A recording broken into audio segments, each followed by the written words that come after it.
Decisão dos Estados Unidos de impor uma sobretaxa aos produtos brasileiros, tomaremos todas as medidas cabíveis para defender as nossas empresas e os nossos trabalhadores brasileiros. Amigos. Imagina você tá contando com esse velho senil, burro, semi-alfabetizado pra te representar no enfrentamento internacional com os Estados Unidos da América. Vamos ver a resposta do Lula ao assunto? Do Lula eu não vi ainda, mas a Júlia falou que a taxa é para as empresas, não para as pessoas. Mais desenvolvimento e mais inclusão social, mais tecnologia e mais humanismo. Um país menos desigual e mais justo, que investe em saúde, educação e demais serviços públicos de qualidade, que não tolera ameaça à democracia, que não abre mão da sua soberania, que não bate continência para nenhuma outra bandeira que não seja a bandeira verde e amarela,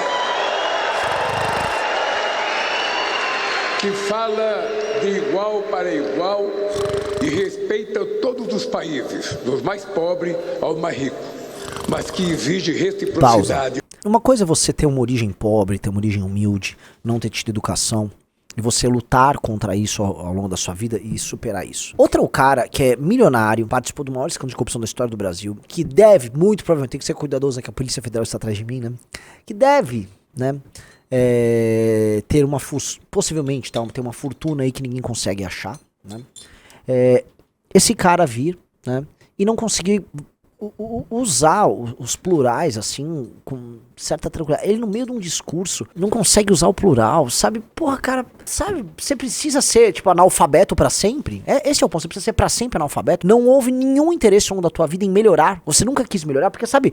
Você tá ocupando uma posição de destaque, Lula. Presidente da República, você tem que ser capaz. Não conseguir falar, não conseguir se articular e parecer um pedreiro falando como presidente da República, não faz sentido. Porque isso denota que, na verdade, não é que você tinha uma origem humilde e agora, né, na verdade tinha uma capacidade espetacular e exerce ela na presidência. Não, você tinha uma origem humilde e você continua humilde na presidência. Eu não estou usando humilde aqui como elogio. Você é completamente distante de ser excepcional. Você é isso. Fica aí repetindo um texto com aquelas platitudes. Não, um país tá em defesa da democracia. Tá lendo, claro. Ele tá lendo, ele consegue errar e consegue errar o plural, cara. Que tá lendo, pô. Pobre ao mais rico, mas que exige reciprocidade no tratamento. Defendemos o multilateralismo e o livre comércio e responderemos a qualquer tentativa de impor um protecionismo que não cabe mais hoje no mundo. Diante... O público dele parece que é um monte de fã de diva pop.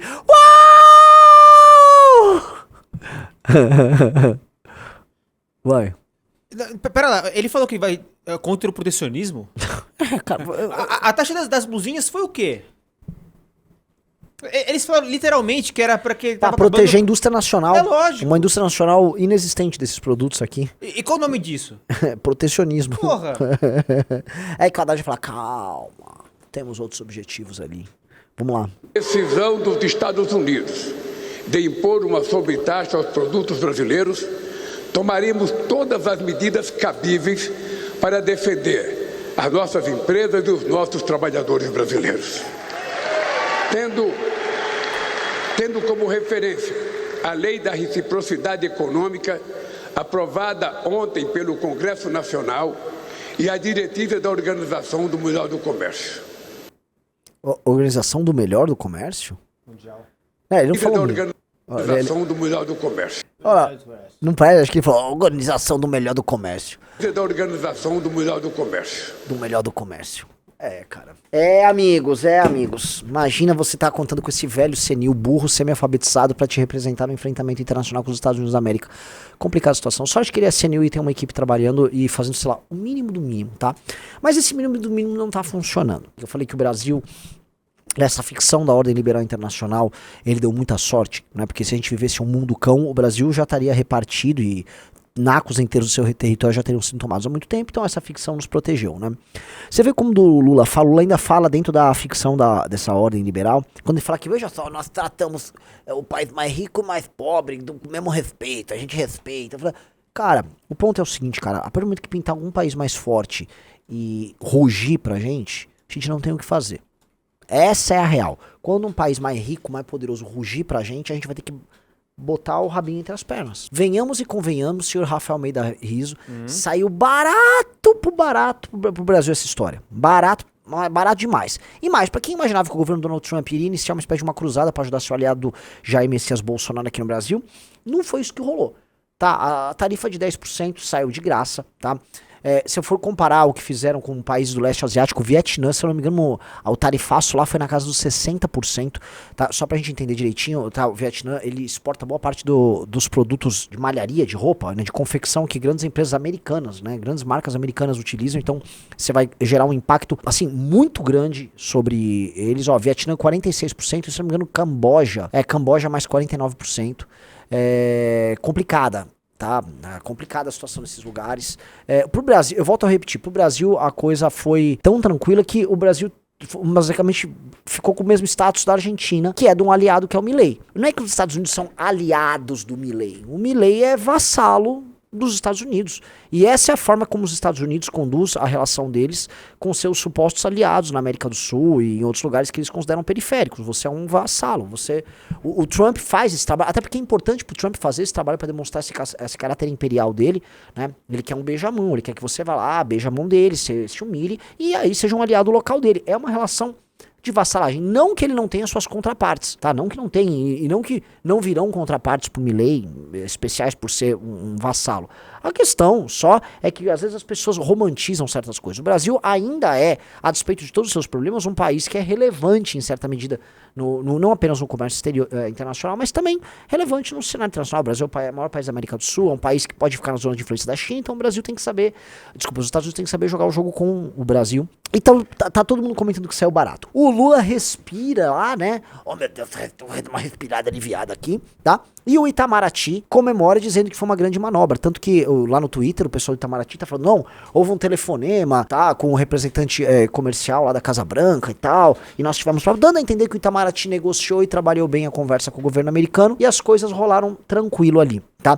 Pelo menos essa é a narrativa que o PT tá tentando fazer, né? A ideia de que eles e o Itamaraty, que a burocracia brasileira trabalhou de maneira inteligente, e aí eles estão, né?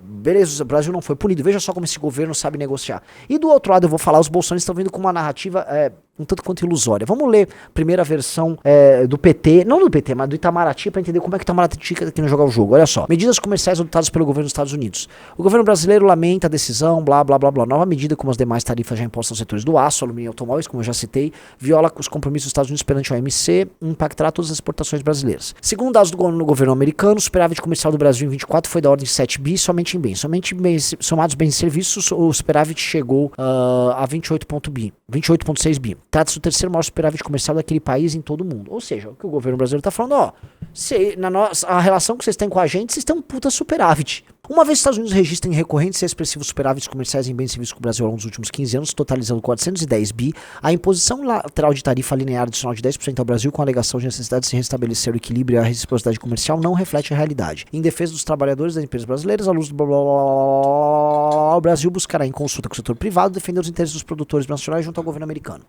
Ao mesmo tempo que se mantém aberto para o fundamento do diálogo estabelecido ao longo das últimas semanas com blá blá blá blá blá blá blá blá blá blá blá blá blá blá, o governo brasileiro haveria ainda por todas as possibilidades. Nesse sentido, o governo brasileiro destaca a aprovação pelo Senado do projeto de lei de reciprocidade econômica. Ou seja, já botaram para rodar um projeto de lei de reciprocidade econômica que daria pro Lula dispositivos para agir. Mas sabe qual é a real, Riso? O Lula e o Itamaraty vão ficar quietos. Esses 10% nessa briga internacional estão saindo de graça pro Brasil nessa briga. Estão saindo de graça, tá? O Brasil tá meio que, e vai, sair andando, vai fingir, é isso aí, reciprocidade, é isso aí. Não, tá errado essa história. Só vamos embora. E deixa quieto. 10% pro Haddad é uma segunda-feira assim. Exatamente. Pro Haddad, 10%. Quero 20. O cara, não, calma, uma taxa que eu quero, manda mais. Não, é taxação de produtos brasileiros. Mas fica um pedaço pra gente? Não, fica lá pros Estados Unidos. Tem como eu taxar a taxação deles? Ele vai taxar a taxa imposta pelos Estados Unidos. Tá. Então, assim, pro governo brasileiro tá saindo meio de graça. Agora, essa foi a versão que o governo brasileiro deu. Tá? Vamos ver agora a versão dos bolsonaristas, né? Porque eu gosto muito que, de acordo com o Romeu Zema, do Partido Bobo, O Bolsonaro, nosso líder nacional da oposição, tá sempre lutando. E aí eu vou ouvir então a opinião, vamos, os representantes dessa direita que está lutando por nós e tá, estão salvando a gente, né? Aí o Gustavo Gayer, ele subiu no plenário e ele deixou o recado claro. O deputado disse que tarifa menor de Trump foi graças a Eduardo Bolsonaro. Tem que ter paciência, né? Vamos ler. O deputado Gustavo Gayer afirmou que a tarifa anunciada pelo presidente Trump aos produtos brasileiros está entre as menores divulgadas devido a esforços do deputado licenciado Eduardo Bolsonaro. Aí, abre aspas sobre a frase dele. Sabe por que, queridos colegas, que a tarifa do Brasil ficou tão baixa, mesmo com o Lula chamando o Trump de fascista e a Janja mandando o Elon Musk se ferrar? Sabe por quê? Porque outro Bolsonaro está lá nos Estados Unidos agora lutando pelo Brasil. Aí vamos lá, o Gayer continuou. Eduardo Bolsonaro, nesse momento, trabalhando pelo nosso país, conseguiu reduzir e fazer com que a tarifa do Brasil fosse a menor de todos os países, continuou o Gayer. O que vocês querem que eu comente disso, né? É um nível de sabugice, é um nível ridículo. E assim, é a ilusão que o Eduardo Bolsonaro estava lá com o Trump. Trump, poupe o Brasil. Don't tax my country. E aí o Trump, yeah, really nice, I love you. Only 10%, just 10%. It's more than enough. It's enough for me, 10%. You like it? No, great number. 10 is the number of Mr. Tarcísio from Republicanos. I love this number, 10. Pelo amor de Deus, assim, é constrangedor, mas a gente tem que ouvir e fingir que, né, não, a nossa oposição tá lá trabalhando. E eu acho muito engraçado que o Gayer tava sendo cancelado recentemente pelo grupo político da família Bolsonaro. Então os caras da família Bolsonaro estavam lá tratando ele como um traidor, porque ele tentou se insurgir aí contra os apoios que eles queriam dar ao Hugo Mota e ao Columbre. Aí, né, deu uns cascudos nele, aí ele tem que voltar e inventar para as pessoas que o Eduardo Bolsonaro negociou uma tarifa mais baixa pro Brasil. E isso ao mesmo tempo que o Trump e eles estavam falando que, assim, que os Estados Unidos iam para cima. Os Estados Unidos vão para cima, o Trump vai fazer acontecer, que não sei o que, ficou sendo lei Magnitsky, não sei o que, protocolo Magnitsky, que vai pegar. Eles acham que, por exemplo, o Banco Itaú, eles acham que o oligopólio brasileiro, o oligopólio bancário brasileiro, basicamente vai tirar as contas de um ministro do Supremo aqui no Brasil, porque os Estados Unidos vão falar, não pode. Não, eles não têm jurisdição sobre isso. E aí os caram inventam e ficam jogando. Isso aí, então tá bom, galera, é isso que vai acontecer. Tá? Os Estados Unidos vão, para ajudar o Bolsonaro, eles vão desconstruir uma relação republicana com o Brasil de, assim, muito tempo. Os Estados Unidos foi o primeiro país a reconhecer a independência brasileira. Tá? Então eles vão pegar e vão... Pode ser, né? O governo Trump ele tá adotando uma série de medidas, mas antes de adotar as séries de medidas, o governo Trump anuncia primeiro uma série de bravatas. Algumas ele leva à frente, outras não. E como a gente já falou várias vezes, o que o governo Trump quer fazer ele quer botar todo mundo para sentar e negociar com ele. Ele tá dissolvendo a tal ordem liberal global, né? Aquela ideia da globalização, o mundo sem fronteiras, isso está morrendo, está sendo desconstruído por ele, e em grande medida ele está certo em desconstruir isso, porque isso era uma ficção, era uma falácia, e isso tinha consequências negativas não só para os Estados Unidos, mas Europa e outros lugares do mundo em geral. Teremos consequências negativas também, tá? Porque nada é de graça e nós podemos sair perdendo demais nessa história, mas por enquanto o Brasil, igual o Zé Carioca, o nosso personagem, né, tá ali, ó, só sambando e sobrevivendo. O Brasil tá sobrevivendo aqui. E essa sobrevivência, não sei até quando dura, mas definitivamente não é algo que essa porcaria de governo atual, o governo Lula, vamos dizer, vai reclamar, tá? Saiu de graça essa bagaça.